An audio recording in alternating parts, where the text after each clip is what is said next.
Excuse my voice. I have lost my voice, mostly due to exhaustion and stress, but also to allergies. So we're working with what we have here. Hey everybody, you're looking at a gal who decided to take her family out a week ago, her husband and her 2 kids. Now she's left some journals that are no longer available on TikTok, and we're going to go through them. This is the 3rd part.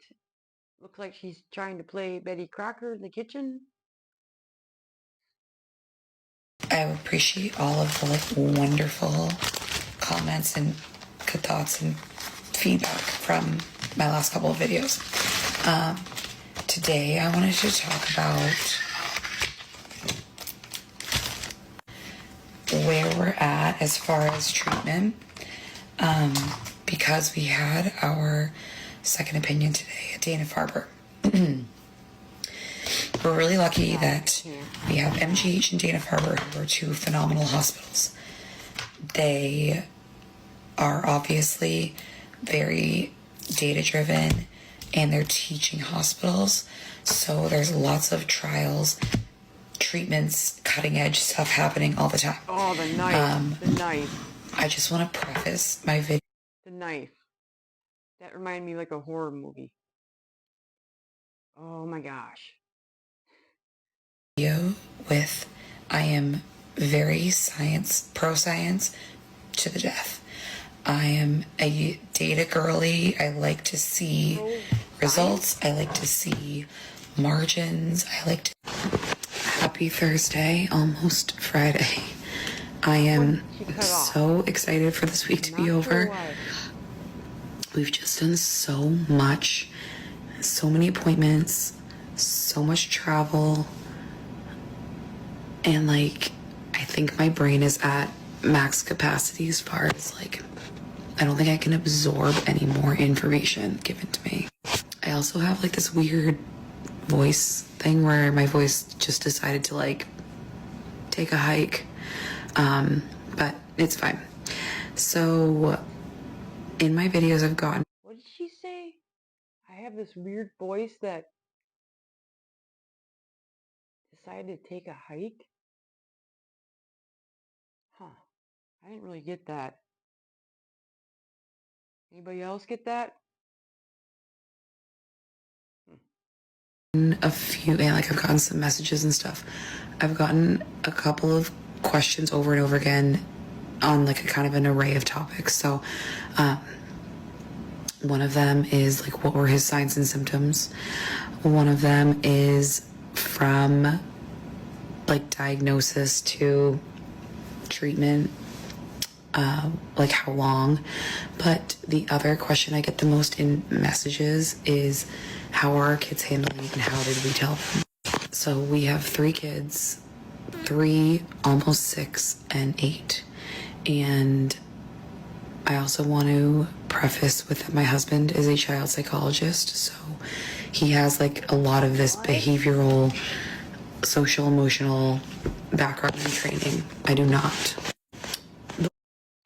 I didn't know that. Did you guys know that? The husband was a psychologist. Wow. Whoa. One piece that I had in my corner is that I'm with our kids 24/7. I work, but I'm the main caregiver, and my kids live up my ass, so I know everything. Not tell them that it was cancer, mostly because we didn't have an official diagnosis, so that felt like we could be setting ourselves up to traumatize them. But the other reason is we wanted to make sure that we did it in a very strategic... Seemed and sound like she was just trying to cover up, say she really tried to do what she had to do, but she couldn't handle it, so we should feel bad for her. Does that make any sense? I don't feel bad for her. Way. So when my husband got his craniotomy, we told them that he had a spot on his brain that the doctors wanted to get rid of, and that's what the surgery was for. You know, they struggled with that for different reasons. Like, my daughter was really scared to touch him because she didn't want to hurt him. And like, his incision was huge, this huge one all the way across his head. And our youngest, like, was also kind of scared, but just like more wanted him to wear hats so he couldn't see his boo-boo. And then our 8-year-old really struggled because, like I mentioned before, my husband herself, you know what I mean?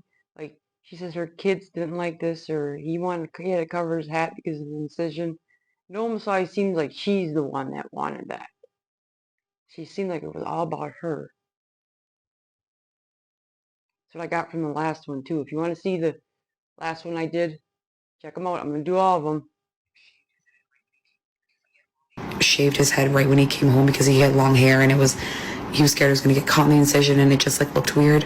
And unfortunately, in kindergarten, my son had a boy in his class who did pass away from cancer, and he had lost his hair, so he kind of associated those two things together. And while the hair loss in my husband wasn't because of chemo, it just triggered that memory for him.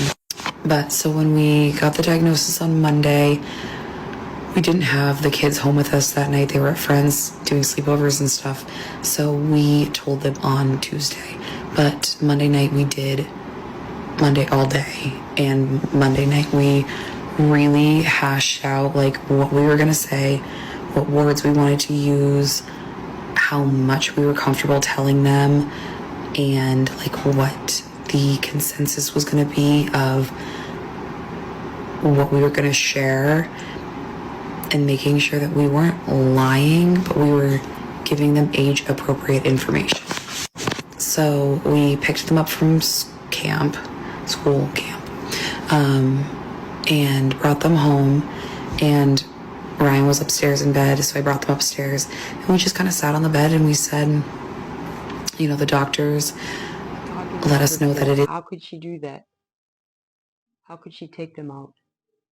Just all you can think of when you hear her talk about her kids. It's like, cancer, and it's kind of a nasty kind of cancer in Daddy's brain. You can't catch it. There's nothing that Daddy did to make this happen, and there was nothing that you did to make this happen.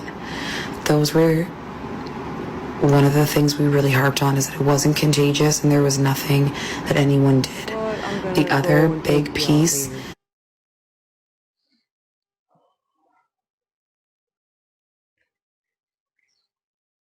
that we really focused on is that right now, Daddy is healthy, he's safe, and he is not sick from the cancer. Originally, we were going to say right now he doesn't have cancer because they technically got 99% of it, but that doesn't make sense because he does have cancer, and we're going to be doing lots of treatments, so that felt like we were setting ourselves up for them to feel like we were lying to them. So those were our main focuses.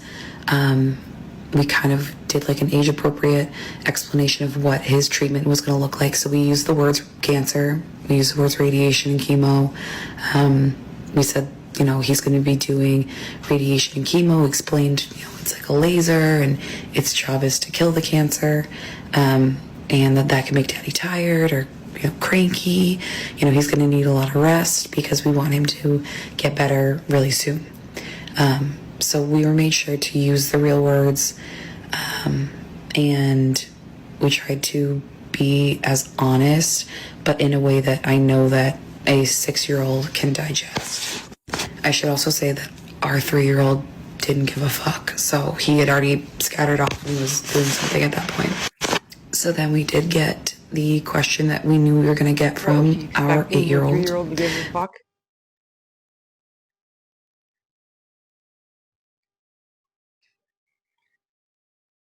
Which was, is he gonna die? And again, our MO was that we were gonna be honest, but we were going to be strategic. So we said one day Daddy will die from this cancer. But that is not today. That is not in the near future. Daddy's really healthy right now. Like, I don't know. Obviously, he was a doctor, so he knew.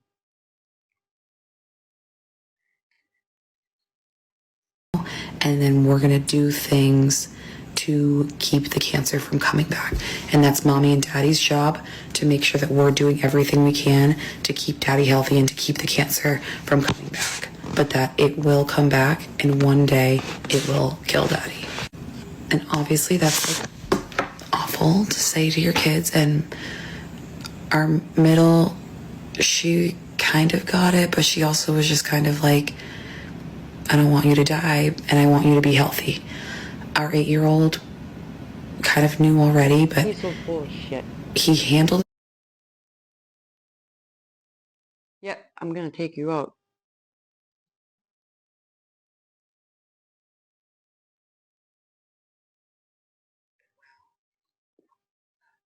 Well, but after we put them to bed, every night since we've told them, he has wanted to come into our bed to sit with us and to talk about his questions. And that is like totally okay. We told them that us telling them wasn't the only conversation, that this was the beginning of many conversations that we were going to have, and they were always welcome to ask us questions anytime, and that we would answer them. You know, I think at the end of the day, my overall goal was By to the make way, sure that like this one is all one TikTok. She paused and started a lot during her TikToks. Seen and heard, and that they felt safe being scared and being sad. And I told them that I was scared and I was sad, and you know, those are normal feelings. I also wanted to make sure that they felt like they were participating in the healing of their dad. So, you know, I told them different ways that they could help would be being calm, using inside voices, being helpful, putting their dishes away, you know, doing little things like that. Snuggling with Dad, watching movies with him, doing rest time with him. You know, all those things make his heart feel good and eventually will help him feel better from the cancer. And then lastly, the other piece is important for not just parenting in terminal illness, but like actually parenting in general with every age, is like giving them some semblance of control. Because even just as a typical kid, not going through what my kids are going through, all they want is to have independence and control over something in their life. And that's where a lot of the tantrums come from. So we wanted to give them the space to come back and talk to us when they were ready. I wasn't going to shove it down their throats and say that this is what's happening, and you know, then we move past it and it's over. And so I think that's worked well, because they have come back and asked us questions and stuff like that. And, you know, they have the control to have the information to tell their friends. And, you know, so at the end of the day, those are my tips. It went fine. It sucks. It's horrible to have to tell your kids that. I feel sad for them, but I'm, again, thankful that we know we have this time and we can make the most of it as a family, and that is our goal. Quality time as a family with their dad until the day he's no longer with us. Just another depressing realm of glioblastoma. Same thing I'm going to say every time. You were covering for yourself. You wanted everybody to see that you were the victim. You're not the victim. You never were. You never will be. They are. Rot in hell.